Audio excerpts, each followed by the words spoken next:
C'est en 1939 que le gentil petit fantôme Casper est né. C'est l'auteur et animateur de dessins animés Seymour Wright qui a eu l'idée de ce personnage original et Joe Oriolo qui l'a illustré. Initialement conçu comme la base d'un livre de contes pour enfants, peu de personnes ne croyaient en ce projet. En 1939, après avoir obtenu mon diplôme à l'université de New York, je suis allé à Miami pour occuper un poste d'encreur au studio Fleischer. Notre grand projet à l'époque était de faire le long métrage d'animation Les Voyages de Gulliver. J'ai travaillé en même temps sur Gulliver, sur des courts métrages de Popeye et également sur quelques Betty Boop. Je suis passé de l'ancrage au département d'histoire. Durant un week-end, j'ai écrit une histoire de 3 à 4 pages intitulée Casper the Friendly Ghost. Peu de temps après, je l'ai donnée à Joe Oriolo qui voulait développer les visuels et peut-être le colporter, soit au studio, soit à un éditeur de livres pour enfants. Mais malheureusement, Seymour a dû partir précipitamment pour faire son service militaire durant la Seconde Guerre mondiale dans une unité de camouflage. Pendant ce temps, l'illustrateur Oriolo vend les droits du livre à la branche d'animation de la Paramount Pictures, Famous Studios, pour un total de seulement 175 $. La société peut donc faire ce qu'elle veut de leur personnage. Et c'est donc le 16 novembre 1945 que le public découvre pour la toute première fois Casper. Good morning, friend.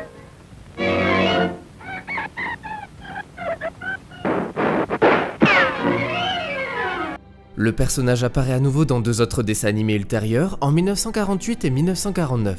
Suite au bon retour, la production lance une série en 1950 qui sera diffusée durant 9 ans. Bien qu'ayant beaucoup de succès, la série reçoit quelques critiques négatives, principalement en raison de l'histoire qui est très répétitive. En parallèle, Casper est aussi publié sous forme de bande dessinée à partir d'août 1949 par l'éditeur St. John, puis en 1952 par Alfred Harvey, fondateur d'Harvey Comics. Le petit fantôme aura aussi le droit à plusieurs séries télévisées, comme The New Casper Cartoon Show sur ABC diffusée de 1963 à 1970, Casper et les anges à la fin des années 70, et pour finir, Casper et ses amis et les nouvelles aventures effrayantes de Casper de 1990 à 1998. Bref, le petit fantôme est partout et touche plusieurs générations.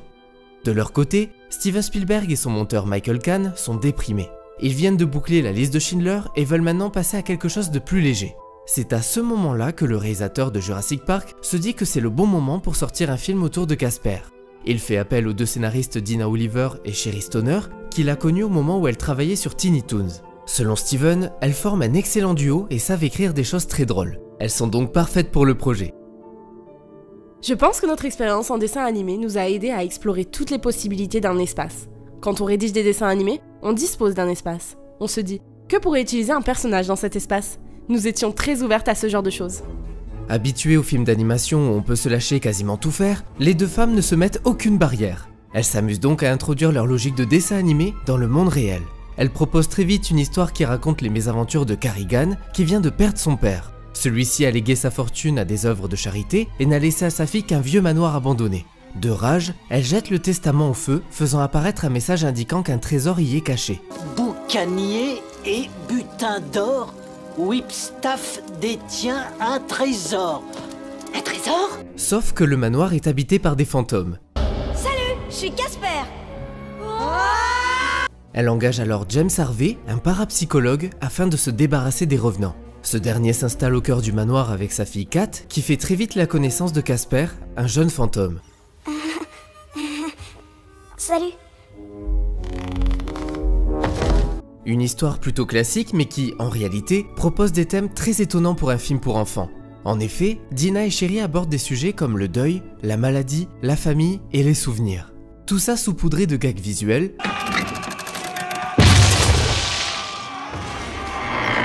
et de plusieurs références cinématographiques comme L'Exorciste, SOS Fantôme. Qui c'est qu'on appelle?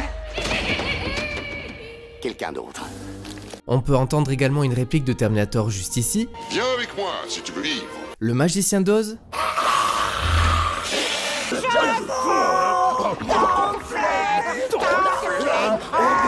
Etc.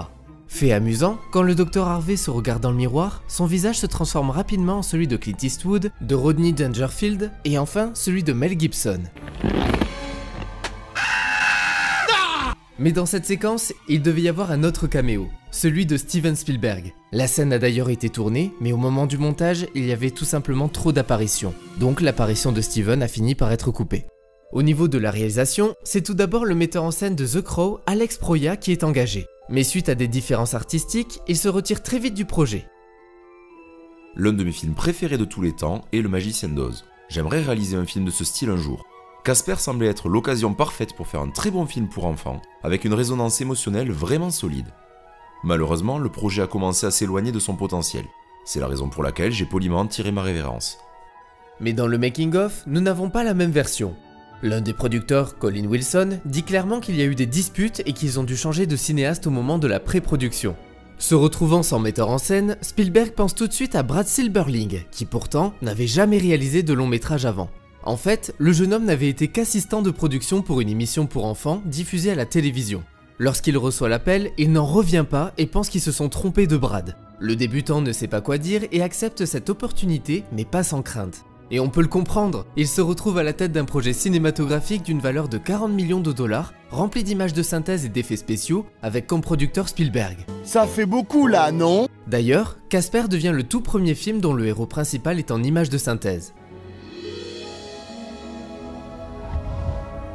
Au niveau du casting, Steven pense immédiatement à Christina Ricci pour jouer Kat. La jeune actrice venait tout juste de crever l'écran dans La Famille Addams et les valeurs de la famille Addams. Oh, mercredi est parfait. À l'approche de l'âge où les fillettes n'ont plus qu'une chose à l'esprit. L'amour. L'homicide. Pour le rôle du Dr Harvey, Brad cherche un comédien assez souple pour faire une partie des chorégraphies. La société de production pense d'abord à Tom Hanks, Tim Allen ou encore Robin Williams. Mais le jeune réalisateur ne peut s'empêcher de penser que Bill Pullman serait parfait. Il décide donc de l'appeler et reste de longues heures au téléphone avec lui en espérant qu'il finisse par accepter de participer au film. Les deux hommes s'entendent tout de suite très bien et parlent longuement du personnage de Casper bien sûr, mais aussi de plusieurs thèmes qui sont présents dans le long métrage. L'acteur finira par accepter très vite. Je me rappelle avoir dit « je dois faire de l'exercice ». Et je ne suis pas le genre d'acteur à faire de l'exercice, mais j'étais conscient dès le début, après avoir lu le script, que ce film allait être vraiment astreignant. Je n'ai jamais autant travaillé physiquement dans un film. D'ailleurs, petite anecdote de tournage, lorsque son personnage trébuche soudainement dans les petits escaliers, ce n'était absolument pas prévu. Bill Pullman a effectivement trébuché, mais a gardé son sang-froid et a continué à jouer sans problème. Du côté des méchants, le personnage de Carrigan devait à la base être joué par Sigourney Weaver, Sandra Bullock, Nicole Kidman, Jennifer Tilly, Terry Hatcher, Glenn Close et Carrie Fisher. Mais elles ont toutes refusé. C'est finalement Cathy Moriarty qui aura le rôle.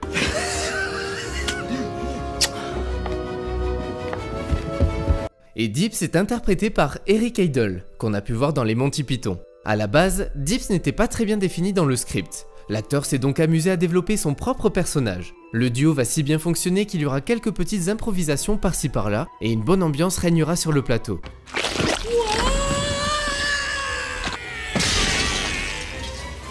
Et enfin, pour la voix de Casper, c'est le petit Malachi Pearson qui s'y colle. Hi, I'm Casper. No, shh, you shouldn't do that, or you wake up. Too late. C'est seulement après 5 essais et en passant plusieurs entretiens avec tous les acteurs qu'il a obtenu le rôle. C'est dur de trouver la voix d'un personnage de dessin animé. Elle doit être parfaite, correspondre au personnage. C'est une chance d'avoir trouvé Malachi Pearson. Sa voix s'est avérée excellente pour Casper et, grâce à lui, le personnage est plein de vie. Il incarne vraiment l'esprit, la perspicacité, le charme et l'enthousiasme de Casper. Malachi avait 12 ans quand on l'a enregistré. Avec la pure exubérance et la vivacité de sa voix dont le timbre était suffisamment intéressant, on savait qu'on ne se lasserait pas de l'entendre, et je crois qu'elle reproduit un peu l'innocence du personnage animé original. Mais d'ailleurs, dans le film, je voulais qu'elle représente un adolescent, et c'est ce qu'était Malachi et il était merveilleux. En revanche, lorsque le personnage aura le droit à une apparence humaine durant quelques minutes, c'est l'acteur Devon Sawa qui l'incarnera. I told you I was a good dancer. Can I keep you? Le chef décorateur Leslie Delay est engagé pour créer le monde qui entoure Casper. Il tente de proposer un manoir intéressant et original qui ne se rapproche pas des maisons hantées habituelles qu'on peut voir dans les films d'horreur, qui sont en général victoriennes. Il apporte un style d'architecture différent en reprenant le style d'Anthony Gaudi. D'ailleurs, on retrouvera plus tard ce décor dans le clip Everybody des Backstreet Boys. Et pour les effets spéciaux, ils ont été réalisés par la société qu'on ne présente plus, Industrial Light and Magic. Comme pour Roger Rabbit, la plus grande difficulté pour les acteurs est de jouer correctement en parlant dans le vide. Mais durant les répétitions, ils avaient le droit d'avoir avec eux des figurines grandeur nature en polystyrène pour les aider. C'était étrange. Quand on tournait, il n'y avait personne avec moi. On me donnait un repère ou quelque chose à regarder. On filmait une fois avec les maquettes. Il y a également quelqu'un hors champ qui travaille sur un ordinateur. Et ce quelqu'un, c'est Phil Nimblick. La première prise avec les maquettes est censée l'aider pour dessiner les futurs personnages aux côtés des acteurs grâce à sa tablette graphique. Puis, son image est superposée sur la séquence qui vient d'être tournée. Mais pour cet exercice, le plus complexe reste l'interaction entre les objets qui passent d'un personnage de synthèse à un vrai comédien. What is this? Careful! That's what makes the whole thing work. Il y avait beaucoup d'interactions entre les fantômes et accessoires, certains accessoires étant des éléments réels du décor, mais dès que les fantômes les saisissaient, ces accessoires devaient être graphiques, afin de pouvoir les manipuler librement et de ne pas être rivés à un élément du plan suspendu par des fils qui limiteraient trop l'animation. La première du film s'est déroulée aux États-Unis le 26 mai 1995 au studio d'Universal, et ce jour-là, Brad Seiberling est très stressé. D'après lui, il n'a pas eu le temps de contrôler entièrement le montage final de Casper car les effets spéciaux ont pris beaucoup plus de temps que prévu. Craignant que son premier long métrage fasse un bide, il se blottit au milieu d'une rangée de fauteuils pour ne pas pouvoir fuir de la salle durant la projection. Mais en voyant le nombre de personnes qui se sont tous déplacées pour voir son film, le jeune metteur en scène peut être rassuré. Les premiers retours de la part du public sont même très bons. Les spectateurs ont passé un bon moment, ont même parfois ri, mais surtout, ils ont été très émus par la fin. Casper devient un très beau succès commercial avec en tout 282 millions de dollars au box-office. Contre toute attente, même si les CGI qui étaient considérés comme avant-gardistes à l'époque et que les performances des acteurs ont été saluées, le long métrage reçoit des avis plus que mitigés de la part de la presse. En général, les critiques lui reprochent d'être trop sombre et trop larmoyant. Les jeunes enfants seront effrayés par la pure méchanceté des fantômes malveillants, mais les plus âgés, eux, seront écœurés par les incohérences, la facilité avec laquelle les personnages passent de la vie à la mort et inversement. Lorsque le docteur Harvey meurt accidentellement, sa mort est traitée avec autant d'inquiétude cinématographique que s'il s'était écorché le genou. Son retour à la vie est expédié avec nonchalance, et encore plus étonnant, c'est le moment où sa femme décédée se présente pour offrir des conseils maternels aussi rafraîchissants que « les frites ne sont pas un aliment pour le petit déjeuner ». Le film est carrément mièvre. Suite à ça, Universal pense d'abord à sortir un deuxième opus au cinéma avec le même casting. Mais sans trop savoir pourquoi, la société décide finalement de produire 2 direct-to vidéo qui ne vont pas rencontrer un grand succès, et on comprend mieux pourquoi en voyant ça. Arrêtez de gueuler! Arrêtez de gueuler, saucisse! Vous me stressez! Comme beaucoup d'enfants à l'époque, Casper était l'un de mes films préférés, grâce à son humour, ses personnages et surtout son histoire très touchante. Ça m'inquiète parfois. Je commence à oublier. À oublier quoi? Ma maman, juste certaines choses. Les bruits qu'elle faisait en préparant le petit déjeuner. La façon de se mettre du rouge à lèvres.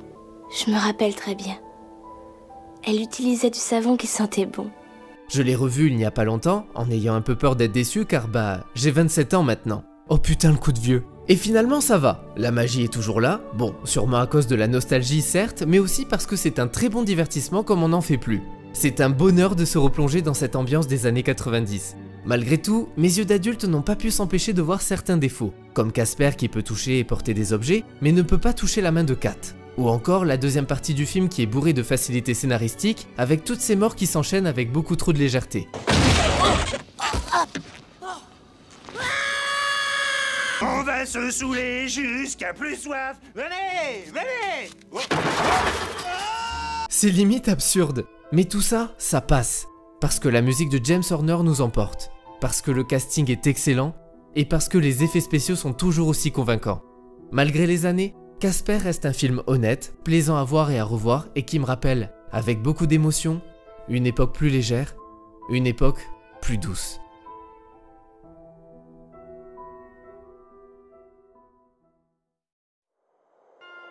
Et voilà, c'est tout pour Casper. J'espère que vous avez passé un bon moment et on se retrouve comme d'habitude très vite pour de nouvelles rétrospectives. En attendant, n'oubliez pas de commenter, liker et à vous abonner.